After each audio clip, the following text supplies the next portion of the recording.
Hello guys, good morning once again. Shoutout nga pala sa ating mga OFWs scattered around the world, no? Ay, naku. Mustamos mga amigos, ang ating mga saludurin natin ang ating mga saluduhan pala. Ating mga OFWs na they are continue to back up, no? Sila yung nagbaback up sa ating uh, ekonomiya, they handle leader, no? To obtain to may open natin yung ating um, ano na hindi talaga tayo sumagsad, no? At hindi maano ang ating bansa, no?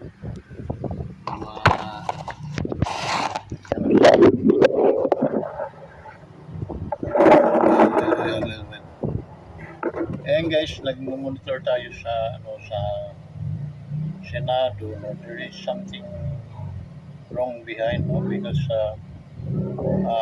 nagpalit sila ngayon ng ng multi-success, no? Palit sila ng leadership, no? At sila presidente ng Senate. So from One Bull University, pinalitan sila ni Adam Cayetano, Peter Cayetano. That's better, no? Good news. Medyo nakakaroon ng liwanag ang ating bansa. Now guys, medyo bilisan lang natin, no? Dahil we are running out of time. Basta na shoutout ko na ating mga OFWs, okay na ako doon. Then ating mga friends, solid ka wonders. So shoutout sa inyo lahat. Guys, tingnan nyo, no? May kunting gusot na ang gumugusot doon since kilala nyo to si Asong Pulor, si Trililing. May tililing na ang utak. No, what happened to the Philippines, no? Filipinos are wake up today. This is a wake up call for you, no? For us. Na ito siyang tao, si Trililing na yan, hindi na yan senador. Wala nga siyang tumakbo yan ng mayor.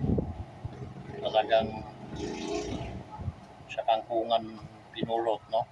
So, wala nang naniniwala dyan sa taong yan.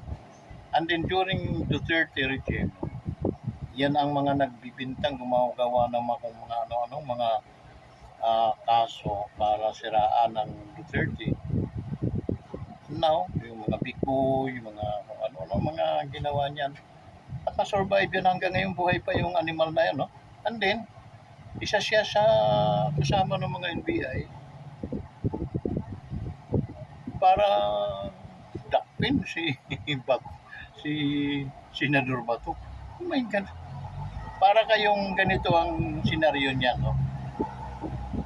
Naniwala kayo doon, hindi kayo naniwala doon sa 18 Marines na sila, kung sino-sino mga nagnakaw, sino mga nakaninabang kung sa mga malita-malitang pera. So, alam na kung saan papunta ang magiging resulta, no? Mayroong isang preso, no? Isang nakakulong, isang kidnapuran sa personnel, yun ang ginawang testigos. Diyos ko naman. Kumbaga, disregard nila yung mga 18 soldiers, marine. And then, pinakinggan nila, ano bang klaseng bansa tayo ngayon? So, our mga lawyers, no, na ating mga i-challenge ko kayo dahil kayo nag-aral ng batas. Kaya nag-aral ng mga ICC, nabul na si Bato, nagkamali na ang Pilipinas, ito na naman, no? ICC is not, hindi na tayo member ng ICC. Wala silang jurisdiction, and then functional ang ating mga batas, ang ating mga hukuman dito sa ating bansa. Wake up, guys. mga Pilipinos, mga lawyers. Uh, Hindi pwedeng pabayaan natin itong kabulastugan ng ating gobyerno na sa kawalang alam nitong inyong ating napiling presidente at pinababayaan nating magkaganyan-ganyan ang nangyayari. Okay? Nagkamali na kayo. Mayroon kayong pananagutan doon sa nangyari sa dating Pangulong Duterte. Dinala, tinakip ng Philippine authorities, okay? And then dinala sa pero hindi ko masasabing Filipino authorities because hindi po yun naukol sa batas. Wala po sa batas ang ipadala at dalhin sa ibang bansa, lalo na former president. We have 100% functional na ating mga dito, no, hukuman. At the same time, that ICC, bullshit ICC, wala po silang jurisdiction dito sa atin. No? And then, hindi na po tayo member. Okay? Kaya, what I mean, paano nila ipapanalo if we lumapit tayo din sa ibang bansa para questionin lahat yung mga katanungan. Like otherwise, like Trililing pumunta sa Senado kasama ng mga NBI, but he is ordinary person today. Oo, naging senador siya pero puro kabulastugan lang ang ginawa niya bilang senador. Ngayon, civilian siya. And then, payagan natin na yung senador ay basta-basta nanguhulihin. Ang rason ay drug war. Guys, what happened to the Philippines? Okay. Kung ako presidente, pagsasampigain ko isa-isa yan. Wala kayong jurisdiction sa aming bansa. At huwag na kayo makialam, baka bubahin ko kayo dyan. Diba? Dahil nga, walang utak itong presidente ninyo ngayon. Hindi niya alam kung ano ang mga nararapat, kung ano ang mga dapat gawin. Hindi niya alam yun. Nang nagsalita ng presidente na mahiya naman kayo, pinatatamaan niya yung kanyang nasa harapan niyang mga congressman. Okay? Pero hanggang ganun lang. Meron na bang nabitay sa mga congressman?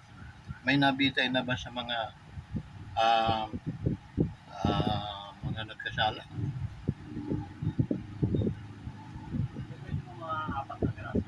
O sir, sige, pili.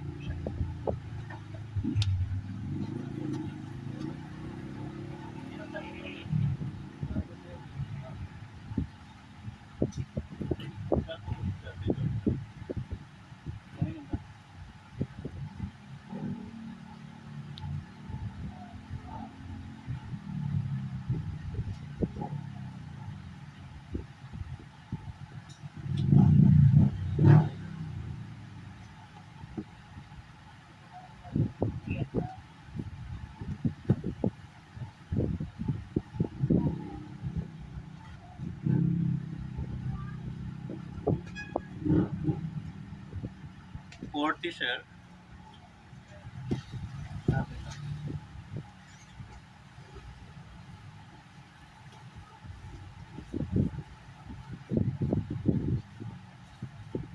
Pwede po 5 pirasong sa pala.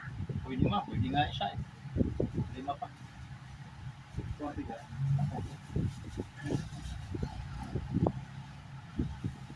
Gagawa.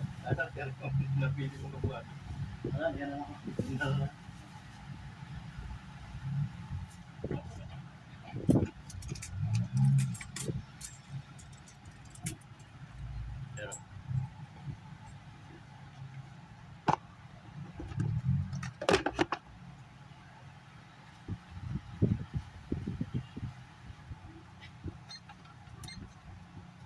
36 man.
So balik tayo guys. Sorry, maraming nabili. Siyempre, sa business firm tayo. Okay. Dinadaan lang natin sa medyo pangiti-ngiti, no? Pero deep inside, nakakapwisit, no? Ang sarap mangumbag sa tutulang. Okay. Ito si, trailing guys. Malapit na rin ang may hangganan lahat ang mga katarantaduhan trailing, no? Malapit nang magpalit tayo ng presidente. Magtago ka kahit saang kuiba, no? Ito si mga yung inyong One Bull University ng Pinanggalingan at saka si Laksay, magtago kayo. Malapit na ang 2028. Magpapalit tayo ng presidente. Sisingilin at sisingilin din kayo. Okay? The wages of sin, by basahin yung Bible, no? Dito panakot. The wages of sin is death, no? Kamatayan ang kabayaran ng kasalanan. Okay? Pero sa taong katulad ninyo, katulad ni Drilling, kahit patayin ka ng 3 beses, kulang. Kulang. Patutulang. Bago ka bitayin sana, sarap mo umbagin, no? Kaya habang maaga pa sana nagsisisi ka na. Imagine mo, andyan ka sa Senado ngayon, no? Kasama-sama mo mga NBI. You are you. Ano ka sa bansang Pilipinas? You are a traitor. Isa kang tawag, no? Salot ka sa lipunan na diputa ka. So challenge to all lawyers. Do you really, wala ba kayong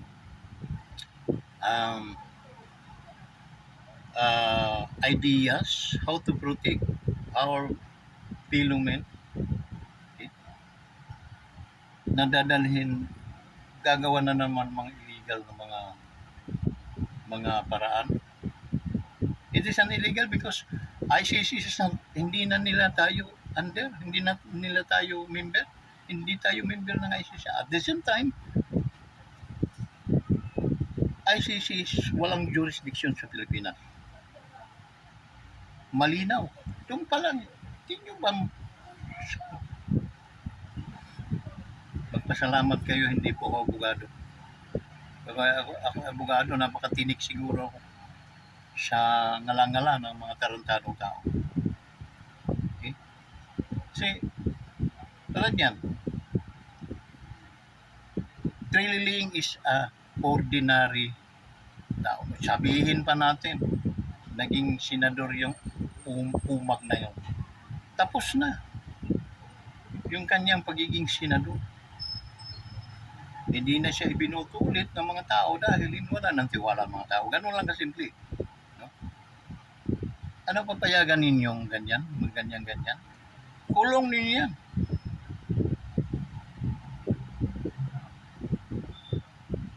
The sense na may presidente pa. Diyos ko naman presidente, mamulat ka na. Kailan ka ba mamumulat na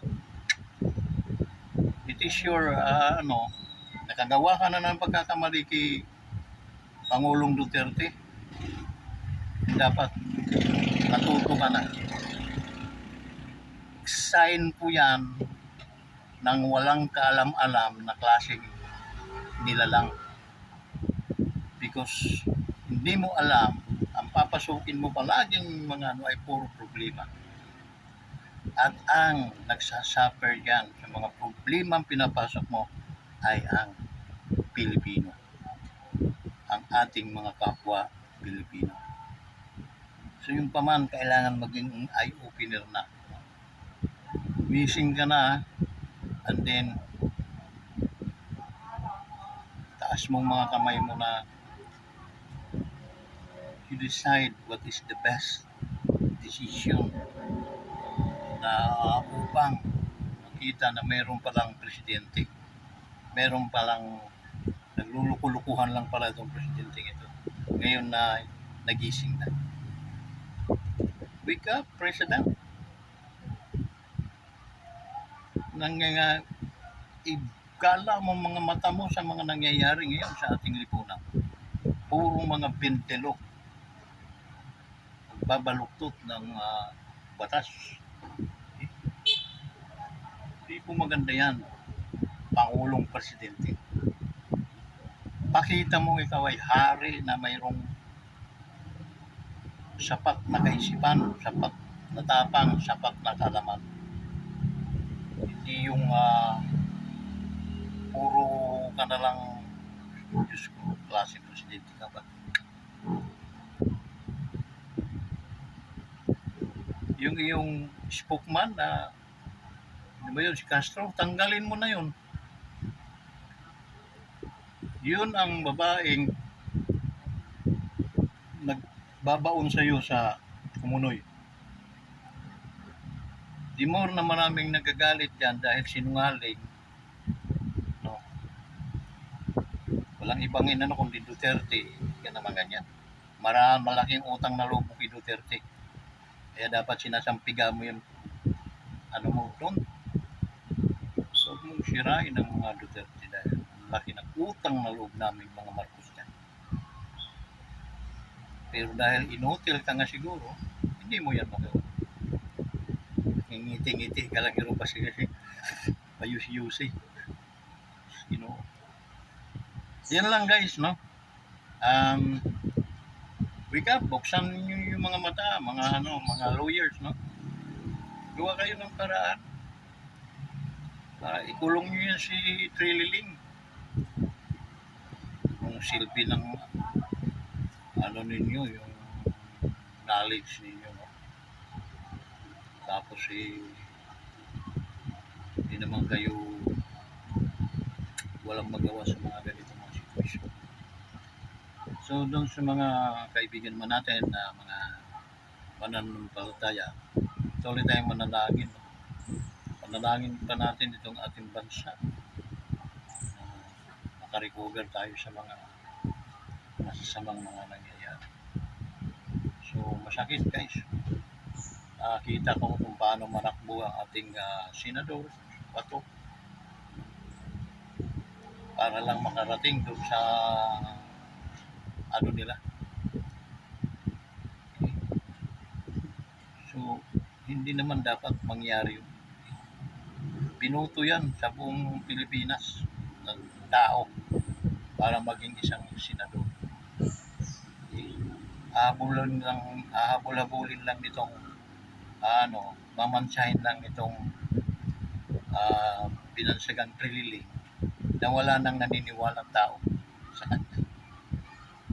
Sarap sana kung kami ay magpang-abot niyan sa 10 na kami lang dalawa.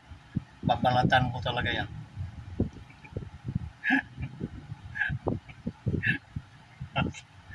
nakakainis, no?